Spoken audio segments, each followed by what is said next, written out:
joining our conversation at Habits by Republica. I would like to ask you about your company, Biodiversity.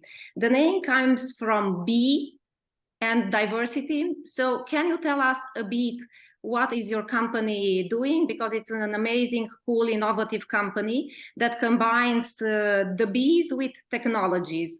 So can you tell us a bit more about the company? Sure, with pleasure. Thank you for inviting me. Indeed, we were set up 10 years ago now, and we basically help companies and cities to regenerate biodiversity and reduce pollution. And we use different solutions for that. We indeed use bees, and we will come back to that, but also other types of soil analyzers and other types of technology to really provide data, insights, and tailored recommendations to our clients so that they can improve their biodiversity contribution, engage stakeholders, and reduce pollution. Maybe I should provide a quick background on why is this important, if I may. Please. Yeah, we are very interested to find out. Okay, so why is this important? As we hear more and more in the media, biodiversity is declining tremendously, and it's expected to decline further by 50% by 2050, which of course has dramatic impacts. And at the same time, air pollution is also a major cause of premature death and disease. And it's, by the way, the single largest environmental health risk in Europe. And we also see that the sale and the use of pesticides continue to increase in Europe and worldwide. And at the same time, at a global level, the services provided by biodiversity in terms of pollination, water purification, climate regulation are absolutely crucial to our well-being and even to our economy. Today there are very limited tools that allow to really understand biodiversity, monitor biodiversity. And that's what we're trying to tackle, because as you know, one said, if you can't really manage something if you can't first measure it. So that's what we're trying to. Okay, but how are you doing it? I mean, okay, with the bees and with the technology, but how does it actually work? And the amount of the fields you're monitoring, I mean, you monitor cities, fields. How much of this do you monitor, and how do you do it? I mean, that's a very interesting thing to find out. How? Sure. Yeah. So we basically do two things. One is more on a strategic level. More and more companies are willing to act for biodiversity, but it's a very complex topic. So we help them understand what biodiversity means for their activities, what are the risks, the opportunities, and define a strategy for that. On the other hand, and that's the big part of our activities, it's indeed more on-site projects and monitoring. And we have different solutions for that. So the bee-based solution, which is the one we started out with 10 years ago, works as follows. We actually use bees as natural drones to monitor the environment. So to illustrate this, bees, so in one beehive, you have 30,000, 40,000, up to 50,000 bees, and they visit billions of flowers to bring back pollen and nectar to the beehive. And so we work with beekeepers all over the world who send us very small samples of this pollen. And the pollen is really exciting because it contains the DNA of the plants the billions of plants that were visited by the bees, but it also fixes heavy metals and pesticides. So it actually contains a lot of very valuable information. So this pollen is sent to us. We analyze the pollen in our own labs and with partner labs, and we interpret the data, and we sell metrics, insights, and recommendations for improvement to cities and companies. And besides that, and I can come back to that later if you wish, we're developing different AI and technology and platforms to kind of automate this process and complement the information that we get through the bees with other types of information. So your most valuable workers are the bees. How many bees do you have? I mean, how many employees, let's say, do you have in terms of bees? Yeah. Yeah, it's hard to say. We're active now in 20 countries in the Europe, in US and in Africa, over 100 projects. So it's in the millions. We've never counted exactly the number of bees, but it's a lot of bees that indeed are, I mean, they're basically doing their work, and we're just simply using a little bit of this pollen. You work with domestic or with wild bees? We work with both. We have solutions for domestic bees and we have solutions for wild bees. Both are relevant and interesting, but slightly different. Wild bees cover smaller surfaces as opposed to honeybees. So, but we have solutions for both type of bees. Yeah. Mm-hmm.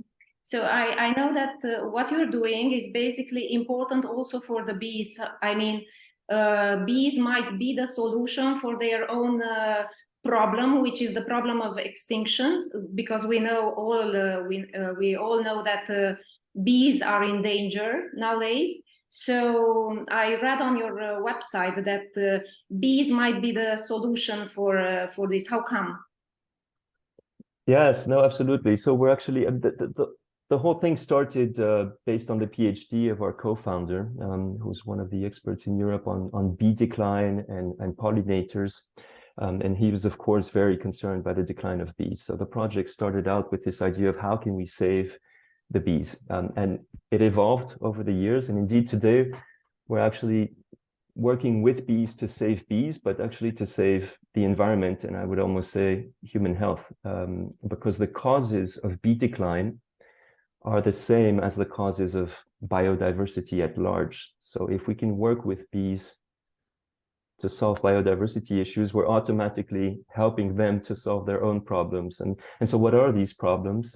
It's basically the lack of food, and the fact that there's more and more land use due to agriculture, construction, etc., which destroys habitat for pollinators and for bees. So they find less food and less habitat. So that's one. Secondly, pesticides. Obviously, pesticides are a main cause of biodiversity loss, including bee loss. Also invasive species. So the word in English, the Asian hornet, for instance, is an invasive species, which is very dangerous for bees. That causes a lot of allergies as well in humans. Also, absolutely. And climate change, obviously, the fact that, global warming, but also more rain and changes in temperature and climate circumstances also affect biodiversity, including bees. So by working with bees to capture this data and then to help actors act and improve biodiversity and reduce pesticides, we're helping bees, of course, but we're helping humanity to some extent as well. And we see, by the way, that the average mortality rate of our bees is below 10%, while the average in Europe is above 30%. So it does indeed help the bees directly as well. Yeah. But as per my knowledge, in Europe, you work in Europe. How many countries you have in Europe? Covering how many countries? In Europe, so we work in the US, in Africa, and in Europe, but Europe is the biggest market indeed. We work in 16 countries in Europe. 16 countries. So, but for my knowledge, pesticides are mostly forbidden in Europe, in crops and in a lot of other for any usage. Let's say. But still, you're mentioning that that pesticides, you can find pesticides. So how bad is the situation? Because pesticides is bad for the biodiversity, bad for human health. So how bad is the situation in Europe? Because then we can talk that we're greenwashing in Europe a bit with. Yeah, well. Sure. So, I mean, not all pesticides are forbidden. Some pesticides are worse than others. So there's a big nuance in the range of pesticides. But indeed, we do monitor a lot of pesticides. I think last year, 80% of the samples we analyzed contained pesticides. Mm-hmm. And quite a bit of these pesticides are above the allowed European thresholds. Some of them are indeed forbidden, but we still find them.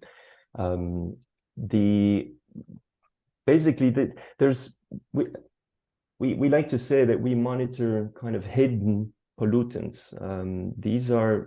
Such pesticides are not often monitored at the scale and the recurrence that we do. So we do find indeed a lot of pesticides and some which should not be there anymore.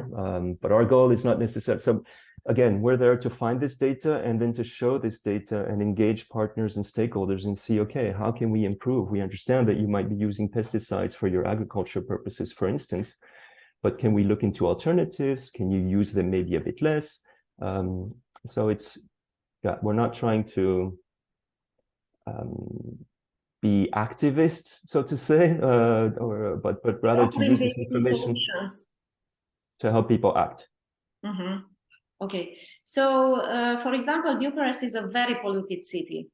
So if we would like to benefit on your expertise, what can we do?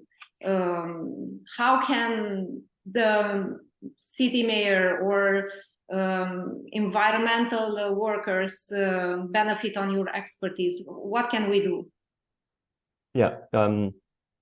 So, I mean, there are different types of pollutants in cities, of course. There are so-called small particles, and those are not the ones we focus on. Those can be, and I believe actually there have been some initiatives, if I'm not mistaken, in Bucharest as well. Those can be monitored with other kind of standard sensors, right? You place different sensors, you monitor the light and small particles in the air, and you can act upon that.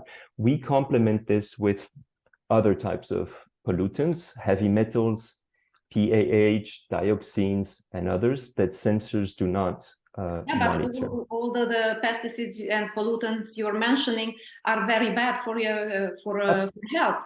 So absolutely. And so, for instance, to have them monitored. Absolutely, and they are not monitored or not monitored enough. And so, for instance, we did a project in the city of Brussels in Belgium, which was a collaborative project. We had different companies who had beehives on their sites that were part of the project. We had citizens and NGOs, and we monitored different parts of the city of Brussels. And indeed, we did find different types of pollutants, pesticides, but also we analyzed plant biodiversity. And it was interesting because this did highlight the fact that there were pollutants nobody knew of. And for instance, there were plans to develop urban agriculture in the city of Brussels in specific areas. But these areas happen to be, for instance, close to recycling sites or to former industrial sites where we monitored pretty serious pollutants. And so this information was useful to help them design these plans, these policies, and these programs accordingly, and not waste resources in an inefficient way.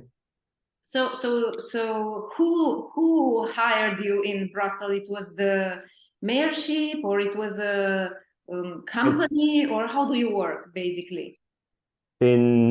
So we work indeed for either companies or public entities. In Brussels, it was a collective initiative initiated by us with companies. Mm-hmm. In other cities, it's very often the demand from the mayor, who, for instance, wants to improve biodiversity or reduce pesticides and needs help to first monitor and then improve. So it depends, but we sell the data and the recommendations to our clients, and these can be cities, mayors, or companies. So, and the recommendations includes what? So you say, this is the problem, and do we recommend you usually what to plant and what to do? How does it work? So indeed, what do we provide? We provide metrics on the level and quality of plant biodiversity, but also on which pesticides or heavy metals we find, what is their concentration, how do they compare to European thresholds, how do they benchmark against all the other sites we monitor. So there's a lot of data and metrics that we provide every 3 months. So it also allows to follow and identify peaks or issues on a regular basis. And we provide detailed report with recommendations. And the recommendations can vary from adapting the use of pesticides to more pollinator-friendly practices, for instance, to indeed improved planting practices, so bringing back endemic species, planting species that will bring back pollinators, that will improve human health. So yeah, along those lines, improving the management practices of existing gardens or natural reserves or parks.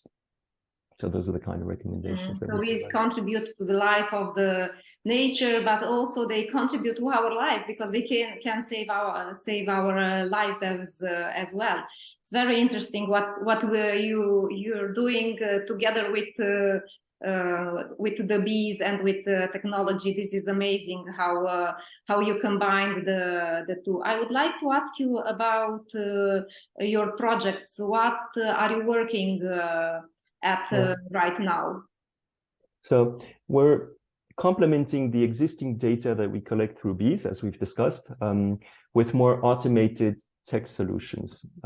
So on one hand, we're developing a tool that will allow anyone, whether it's companies or citizens, to go on a map and get information on the potential risks of pesticides or heavy metals and the quality of biodiversity on specific spots on a map. Right, so this will be an easy way to assess risks at a large scale. And for instance, for companies, they can look, if they have 100 sites, they can very quickly see, okay, within the 100 sites, which are the sites that have the most impact on biodiversity or that have the most risk for us. So it helps to prioritize action. That's one tool. We're developing another tool, which we'll see if that works. It's still early days, but which would, the idea is to automatically analyze pollen with camera systems and different AI systems, so that we no longer rely on beekeepers and we no longer need to do the work in laboratories, but it's automated and becomes much more scalable. Plus an app which will allow citizens to plant relevant plants in their garden, and with a gamification aspect, so create a community of biodiversity actors also among citizens Great. All over Europe. Great, just great. I